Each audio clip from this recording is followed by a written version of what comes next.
Welcome to the Pat Mayo Hour, Kountermove, DraftKings preview for UFC 189 from Las Vegas. In the studio with me to break it down. Actually, you'll be doing the breaking down. I'll be the guy just telling you the fights that I want to talk about so you can tell me about them. It's Cody Safnick. Hey. Bookie Beatdown. What's happening? Good times, man. Good times. Good card. Good times. Good picks. Lots of fights this weekend. Oh, tons. So we're gonna in the next 2 weeks. We're going to be focusing exclusively on UFC 189, though, and just try to get that together. Although someone mentioned to me last night, you can rig up a pretty good 20-fight parlay over this weekend if you want to. I'm with Bodog, and they cap you at 12, and it is a major letdown because I am a big fan of the 20-fight parlays. You might need to get another site. I'm thinking about it. So you got your bet of the week, Rory, MacDonald. Rory. Like him. I know it's not going to be a popular pick amongst the fans because everybody loves Robbie, myself included, but everybody loves money. So Rory, good pick. Yeah, money always wins in the versus fandom here. So let's start out. This is what we do. I don't know much about UFC. You do. I know about the daily fantasy. So I've gone through each of the fights, found out where the pricing is off between DraftKings, between Kountermove, and the actual betting odds. But unfortunately, I don't know how to pronounce these guys' names. Never seen them before. A few of them. Rory MacDonald. Seen that one. Lots of Americans on the card, Lots too, of, yeah. it's in Las Vegas. Lots of recognized. This is a big card, though, right? Like, Absolutely. There are names. I like even on the lower card, like even going down a little bit, like Tim Means. This is like the 5th time he's popped up since we've been doing this. It's a very Does he fight like every 2 weeks? Yeah, he fights a lot, but it's a very credible argument that if you were to take the undercard of this event, that it is actually better than the Sunday card all by itself.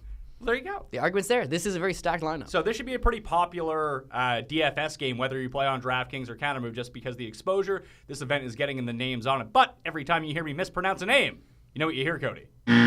Oh, yeah. You're going to hear that. Hopefully not. Well, we'll give it a whirl here, For my sake, I need the confidence boost. But let's go to the top. Chad Mendes versus Conor McGregor. Mendes is new to the fight, as you can see behind yourself. I had to post on Mendes' face. That's not the official poster? That is not the official poster. That no. fooled me. It turns out, is he too from Brazil? No, So he's got the wrong flag. I could have went all out, changed the name, got the flag. I think the pictures suffice. Like, it's all right. It's fine. So he's 9,600. That's Mendes. 5,400 on Kountermove. McGregor's a -170 favorite. He's 10-1 on DraftKings, but only 5,200 on Kountermove. He is the lesser of the fighters. Now, is this a result of Aldo being the favorite before and his price not changing, or is this just how they priced it? Well, oddly enough, Conor was actually the favorite before. So this is just weird. Yeah, because I think what happened is that the line maker, the bookie in this case, they set the line, and they probably set it as Jose Aldo being the favorite, and, probably rightfully so. But once the money was coming in on Conor McGregor, it probably swung the line in his favor. So he was the favorite regardless. Aldo came out with his apparent rib injury. That really swung the line in McGregor's favor. Well, why do you say apparent rib injury? Is it not a real rib injury? It might be. Who am I to say? But I saw a neat little article the other day, which validates what everybody thinks. But I think Jose Aldo's pulled out of the third most fights. Put it this way, right? Jose Aldo's been in the UFC for a long time. He's had 7 UFC fights. Conor McGregor has had 5 UFC fights.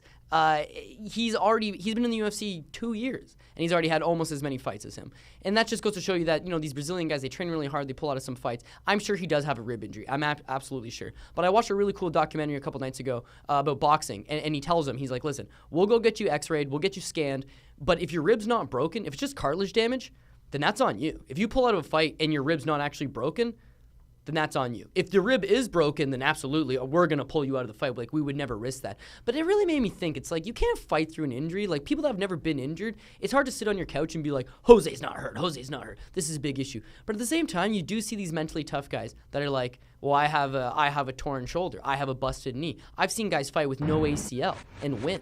So it makes you think. It's like, well, I don't know. But there's probably I'm not accusing him of anything. No, but there's probably an argument to be had on the other side. Maybe he just, when he fights, he wants to be 100%, so he knows he gives himself the best shot. In fighting, you're never going to be at 100%. Yeah, because then you didn't train properly. And he trains properly, which is hard, which is probably not properly now that I think about it. I mean, it's like the American Kickboxing Academy. They pull out of a lot of fights, right? They win fights when they do fight because they're properly trained. But in order to properly train, you push it, you push it, you push it. You're going to get hurt. It's just the way it is. So who do you like in this fight? I was leaning towards Chad Mendes when it first got announced. Even before Jose officially pulled out, when they said that Chad Mendes was the replacement, I was feeling Chad Mendes. But now the more that I think about it, I'm really playing into the fact that at 2 weeks' notice, Chad's going to be in good shape. He's going to come out real strong the first 3 rounds. I think he's going to fade in the 4th and the 5th. McGregor, I think he's going to be able to. He's had a very long camp for this. I mean, this fight got announced ages ago. This guy's been touring the world, sure, but he's been training the entire time. So he's going to have the win to go. He's going to have the punching accuracy. He's going to have the punching volume. And although Chad Mendes is going to be competitive,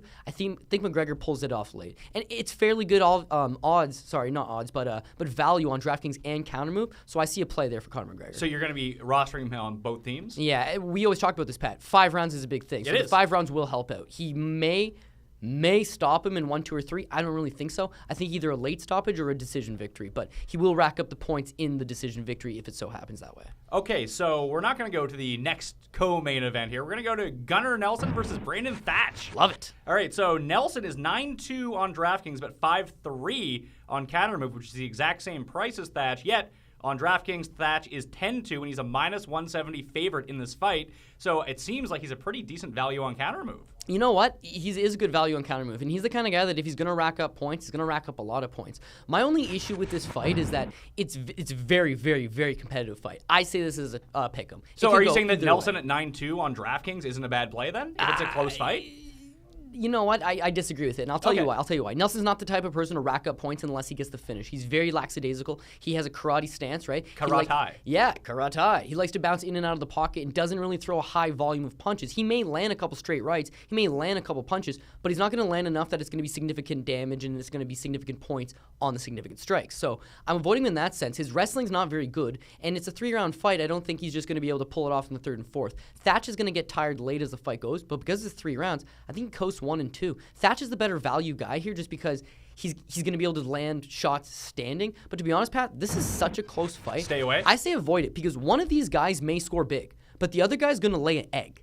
And you could be on either side of this very, very easily. I like Thatch personally. I'm on Team Thatch. I've talked to people who are brilliant, and they're on Team Nelson, and they make great arguments. I'm not feeling it, but they make great arguments, so I'm avoiding this one. So what you're saying is that this Thatch might make a nice GPP play if you're going to play like 6 or 7 lineups, maybe more, throw him on a few, or maybe even throw Nelson on a few too, just to try to get that big bonus and hope that that lineup hits and you have the right combination. But if you're going to play a head-to-head or a 50-50, stay away from this fight completely. Yeah, absolutely. And as you mentioned, I suppose that Nelson, and I'm not on Team Nelson, but I suppose he might be the better pick simply because Thatch was choked out in his last fight. Nelson not one to get finished. So if someone is going to get, not a fluky submission, but let's say something just happens in the 2nd round and Nelson's able to scramble, take his back, and choke him out, he gets the finish. If Thatch is going to win, he's probably just going to absolutely beat him up for 3 rounds, but not get the finish. So maybe you're right in that regard, but it's a tough one. Is a bet by decision, Thatch by decision, a good bet here? Yes, yeah. Because Gunnar Nelson is extremely durable. In his last fight, he went 5 rounds, and he was a punching bag for 3 of those 5 rounds, and didn't really seem dazed. Next fight, Mike Swick. Yeah, Mike Swick. Quick Swick. Against Alex Garcia. And it's funny that we bring this one up third, but Swick is 8-5 on DraftKings, but 4-8 on Kountermove. The exact same price as Garcia, who's almost 11,000 on DraftKings, yet he's a minus 400 favorite. Yeah. So I don't know. I don't know who Alex Garcia is, but the Dominican Nightmare. But I do see that he's a minus 400 favorite. That leads me to believe he's probably. He's a gigantic favorite to win this fight. Yeah. At 4-8 on Kountermove, is there any reason not to take him? Yeah. See, I strongly disagree with the line to begin with. Minus 400, I think is ludicrous. Like too high or too low? Yeah, too high. Okay. So this is a closer fight than the odds are making it out to be. If I was setting the line, I'd set it at minus 240. I think. But that's still a big favorite, though. Yeah, but also here's the biggest thing why I think people are fanning him a little bit, or he's the most as Mike Swick, is that. He's not one to finish fights. He has finished fights in the past and can scrub opponents. Too quick? Yeah, exactly. Mike Swick's actually 36, so he's slowing down. Not so quick, Swick. No, see, he was actually the man in the UFC. He was on a real good run. And then he lost a couple fights, and then he ended up having this I think esophagus issue, and it caused him to not be able to eat as much, which caused him to lose a pile of weight. So he took off nearly 2 years. Then he came back to the UFC, went 1-1, won a decent fight against a guy named DeMarcus Johnson, who's since been cut, lost a fight to Matt Brown, who we'll get to later because he's on this card, and then took another nearly 2 years off. So he's coming back after essentially the guy fights almost as much as the Olympics. Like, he's just not really been in it. That being said, Alex Garcia has never impressed me. I was there at his only loss before coming to the UFC against Seth Pachinski, and he starts out like a house on fire, man. I mean, that's his MO. So he's a quick finish type guy if he's going to win. He is so unbelievably jacked, it's ridiculous. And he wins the first 2 rounds because he's able to take guys down and wear them out. But when guys are able to rally and get back up, he's tired, they hit him, and he gets big-time hurt. He was knocked out in that loss against Pachinski. Then in the UFC, watched the Sean Spencer fight. He's moments away from being knocked out. He's able to survive. And then his most recent fight, he looks good, but he blows his knee out right after the first round and ends up losing a pretty close fight regardless. But he's coming off a knee injury here. So I don't know what version I'm getting out of Alex Garcia. He's a guy that takes people down and holds them down. So he's not going to score big. And Mike Swick has every opportunity to land one of those punches and get the knockout. So don't play Garcia, I don't think. Okay. And a lot of people might. They might. Well, I mean, if they do what I do and just look at the odds and say, oh, wow, this guy's a huge favorite, they probably will end up taking him, especially on Kountermove, because that was the first conclusion that I drew. But now I'm going to have to back off of him a little bit. Is there value in Swick on DraftKings at 8.5 as a salary cap relief? Absolutely. And I did not put him in the lineup I chose to go with, but I gave him an honorable mention simply because if he gets taken down and he's held down the whole time, he's going to lay an egg, and that's not going to help you. If he gets the win here, he's more than likely going to knock out Alex Garcia. You're going to be one of the few players that are going to use him, and he's going to score big. So again, he's an honorable mention for sure. So almost like with Gunnar Nelson, that you can pair them up in these multi-entry GPPs that you're trying to strike big with. Have a unique lineup, strike big, and hope these underdogs can come through for you. Yeah, someone was telling me if you put like Gunnar Nelson, who is a good pick, Mike Swick, who's a good pick, and then this Brad Pickett guy who's a crazy underdog as well for some reason, like a $25 bet on those three guys pays you $2,000, and it's not crazy to think that those three guys win. And I think Swick's one of those guys that at plus 300 underdog. I mean, it sounds crazy, but he's certainly going to have a shot. So I absolutely agree with that. If let's say you play Nelson and you play Swick, and that lineup hits, you're going to be one of the few teams out there that has played those guys. So you're sitting pretty. Tell me more about Brad Pickett. He's plus 600. He's the biggest underdog on the card. Yeah. So he dropped down to the biggest thing that people are fanning him on here is that he dropped down to flyweight, 125 pounds. He went 1-2 at flyweight, which is not a very good run here. Now he's coming back up to 135 pounds. Taking on a guy who's 18-0. 19-0. Yeah. 18-0 here. Well, tomato potato. You know what? He's a Brazilian guy, so maybe he's 100-0. I don't like my notes now. Someone made bad notes for me. Well, you never know. I mean, like I sabotage myself enough as it is. I don't need other people sabotaging me. Well, I'll tell you what. He's a stud fighter. He really is. But the issue I have with him is, I've mentioned this in the past. When you're 19-0, you never tasted defeat. You've never really had that test where you're like, oh, I know what I got to change. I know what I got to go back to the gym. He's a fantastic striker. If you want to stand with him, you want to strike with him, you're going to have trouble. In his last fight, Yves Jean-Bouin, fantastic striker. Yves stood with him, and he got knocked down in the first round. The fight before that, he fought, I don't want to call him a bum because he's not, but he's since been cut from the UFC, Tim Gorman. Tim Gorman is just a tough, rugged... He sounds like a bum. Tim Gorman does not sound like a guy who strikes... He went fear to the hearts of his enemies. He went 0-2 in the UFC and got cut, although he fought good guys. And he's just a rugged, tough guy. And he was able to shoot 11 takedowns on Almeida. Got 2 of those takedowns. Unfortunately, Almeida gets up, wins the fight. It won fight of the night. Now, fight of the night is never a blowout. Fight of the night is a direct indication that it was a good fight. Both guys had moments. Tim Gorman was competitive with this guy, but everybody's valuing this knockout of Yves Jean-Bouin. Brad Pickett's been around for a long time, and he's going back up to 135. That's actually going to help him because he's notoriously a better bantamweight. Cutting the weight actually hurt him because when he was at 125, Brad likes to grind. He likes to get in there, he likes to grab you and grind you. So he needs that extra weight, the extra muscle. But not only that, when he went down to 125, everybody was too fast. Everybody danced around him, and he was like, oh my God, I can't catch them. At 135, he's the faster guy because he's a little bit smaller. So if he can get a hold of Almeida, put him against the cage, score some takedowns, steal a round or two, heck, he could pay off huge. Now, is that going to happen? Well, let me ask you this. I don't know, but it's certainly a possibility. For daily fantasy purposes, are you saying avoid Almeida then, even at the super high cost? There are other favorites that you like better?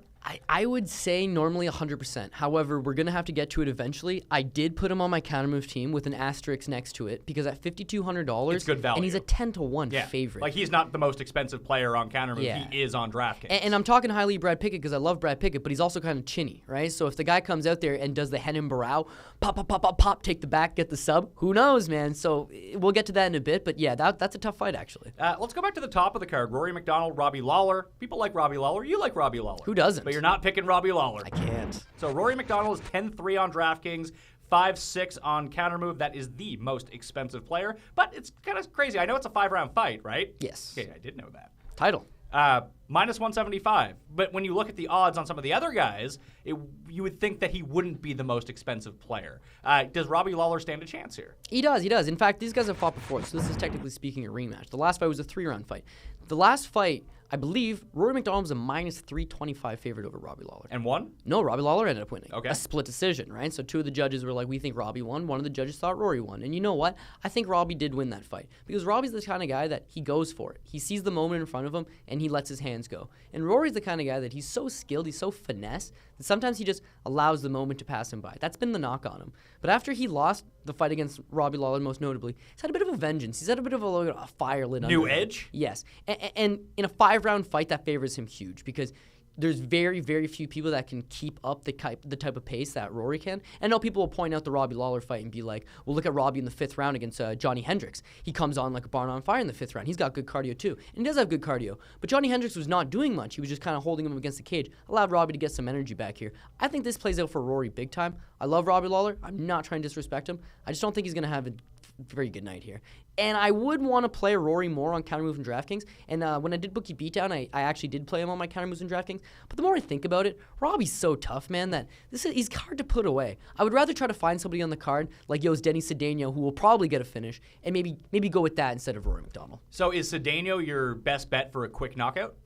Quick knockout or submission. His opponent's been 3 times defeated professionally, each time by rear naked choke in the 1st round. He also lost an exhibition fight on The Ultimate Fighter by rear naked choke in the 1st round. So I don't want to say anything disrespectful to him, but he tends to, when the fire gets real hot, he panics and he gives himself up here. And he's only 24 years old. He's a young kid. He's 0-1 in the UFC. Took his first fight in short notice and got choked down the 1st round. And I think Cedeno, a guy that's 1-2, just had a kid, trains out of the Black Ceiling Gym, is 30 years old, black belt in karate, 3 fights in the UFC, as I mentioned. He's got more experience. He's a more diverse striker and grappler. I think he's going to get the finish at some point. And he's 10-4. He's very expensive. That's the knock on him. But were you able to fit him on your teams? Yes, I got him on my DraftKings team. I avoided him on Kountermove, but DraftKings 10-4. I initially had tried to go with somebody else, but it was a little too expensive to fit everybody in. So I decided to go with him, the 10-4, simply because, honestly, I don't think it's Denny Cedeno is good enough to go in and beat a UFC caliber opponent. That's not the argument. The argument is Cody Fister's not a UFC caliber opponent, and therefore he should succumb to Denny Cedeno, who can finish those type of guys. Any other fights on the card that you're picking on for daily fantasy purposes? Cody Garbrandt. Cody Garbrandt against Henry Briones, that to me is the guy. He's expensive on both ends, but, I mean, they got the value right on him. I mean, he's $11,000 on DraftKings, 5.5 on Kountermove. So the second most expensive player on both sites. And a 6-1 favorite in terms of the betting line as well. I mean, he's the complete package. 24 years old, dating one of the hottest girls in MMA, Paige Van Zandt, trains at Team Alpha Male, 32-1 as an amateur boxer, got a beautiful knockout in the 3rd round of his UFC debut. He's likely going to put Henry Briones away. It's will it happen in the 1st round? Maybe not. 2nd or 3rd, more than likely, but I really, really like Cody Garbrandt. Let's get to your teams then. All right, perfect. Kountermove and DraftKings. Let's start with DraftKings. And as I like to remind you every week, DraftKings is spelt with an S, not a Z. I like putting the Z. Makes it seem more gangsta. Yeah, that's probably that's why for sure. I put So Garbrandt leads this list right away at 11,000. Yeah, 11,000 for Garbrandt. As I mentioned, I think he's worth it. If in the event that he doesn't get the finish, I think it's just going to be a destruction on the feet. He'll likely score a lot of points. So I am feeling Cody Garbrandt in that regard. Then you got, Denny Cedeno, $10,400. He is expensive. That is a knock on him. However, I keep thinking to myself, he's going to get a 2nd round finish here. He's going to get a 2nd round finish. In the 1st round, they're going to exchange. He's going to hit him. He's going to hurt him. Fister was a high school wrestler, a decent high school wrestler, so he'll shoot a couple sloppy takedowns. Maybe he gets one of them, but he's going to take some damage. Cedeno's probably going to put him away. That's why I think he's got some value there. Conor McGregor, $10,100. Good value on DraftKings, actually.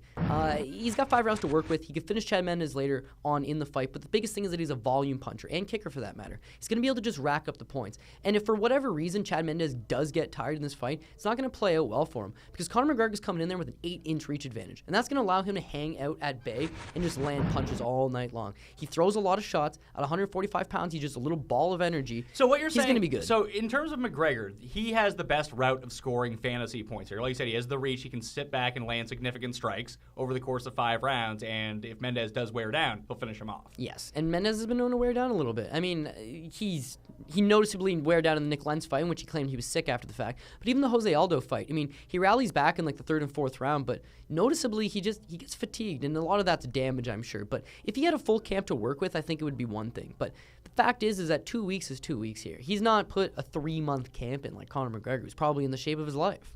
So you've gone with 3 guys over $10,000. That means we need some salary cap relief. Oh, yeah. Tell me why Tim Means is showing up on the card. The Dirty Bird. I don't even necessarily think that Tim Means is going to win the fight, but Tim Means is almost a mirror image of his opponent, Matt Brown. Both guys are real rugged. Both guys, good striker. Both guys, long and lanky. Both guys go for it. Both guys, exciting. Both guys have so many similarities, it's ridiculous. But Matt Brown has fought just the better level of competition. Tim Means has not been at that level, and he's a little bit smaller than Matt Brown, but he's also younger, and he just hasn't had that same type of experience. I think this fight, even though Tim Means will probably lose this fight, I think it's going to be a stand-up war, and I think it's going to go 2 to 3 rounds. I think Tim Means will land enough strikes in those 2 or 3 rounds to make it worth the value of... He's really not much here. I'm looking at him at 4,200 on Kountermove is ridiculous. And that allows you to afford the more expensive players. He's 8-9 on DraftKings? 8,900, yeah, exactly. Yeah. He's one of the cheaper players. And Neil Siri at 9,000? Yeah, and here's the difference here, right? As we talked about with Mike Swick. Mike Swick is actually cheaper. He's 8,500. So you could theoretically be like, you know what? I'm going to take out Tim Means because Cody's not really that, doesn't really have that much faith in him, and I'll put Swick. Maybe he gets that knockout. The issue is Swick could lay an absolute 0 for you. I think Tim Means, if Tim Means wins, oh, wow, that's huge, and he's going to score a lot. And if he loses, he's still going to score. So what you're saying is the floor in terms of scoring fantasy points is a lot higher for Tim Means than it is with Mike Swick. Mike Swick is either here or he's here, and Tim Means is going to be somewhere in this range right here. Yeah, exactly. I know what to expect out of Tim Means. I know he'll get some strikes, and that's exactly it. If he loses the fight and he scores me 30, 40 points, I'm happy with it. If he wins the fight and he scores me 80 points, oh, I'm ecstatic. Switching to your Kountermove team, it's 4 of the same guys, but you've swapped out Cedeno and put in Almeida. Yeah, Almeida. You know what? To be honest with you, I wanted to try to see if I could get the same team on Kountermove that I did on DraftKings. So I started with Cody Garbrandt and Conor McGregor, and then I put on Neil Siri and Tim Means, 2 guys that I like, right? And then I had $5,300 left over. So I thought to myself, if I've got the $5,300, why not take Thomas Almeida? He's $5,200, and even though Brad Pickett certainly has his ways to win, even though I'm not really playing Almeida very, very, very heavy, and even though I'm definitely not playing him at 10 to 1, you know what? The price is right. The price is right. At 5,200, he could go out there, get a first-round finish, and I would want him on my team. So, but just to cap off, Neil Siri is another guy that even if he loses the fight to Louis Smolka, he'll be in an upright position, throwing strikes the entire time. So I think he's definitely got value.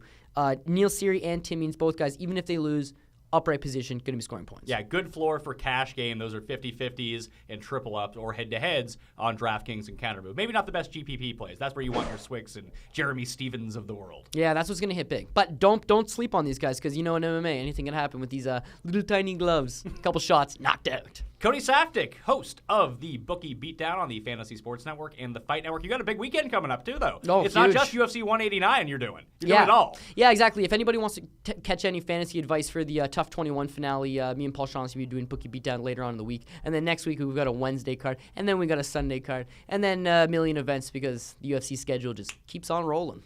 You can find that on the Fight Network YouTube page, or you can just find it through my article. I have a link to the playlist that's up there right now. If you want to get some top-notch MMA advice for the weekend, I'm Pat Mayo. You can follow me at the PME on Twitter. And remember, subscribe to the Pat Mayo Hour on iTunes. Leave a 5-star review. Then go to YouTube. Subscribe to that, too. Help me out. Thank you. Thank you so much. I'm Pat Mayo, and I'll see you next time.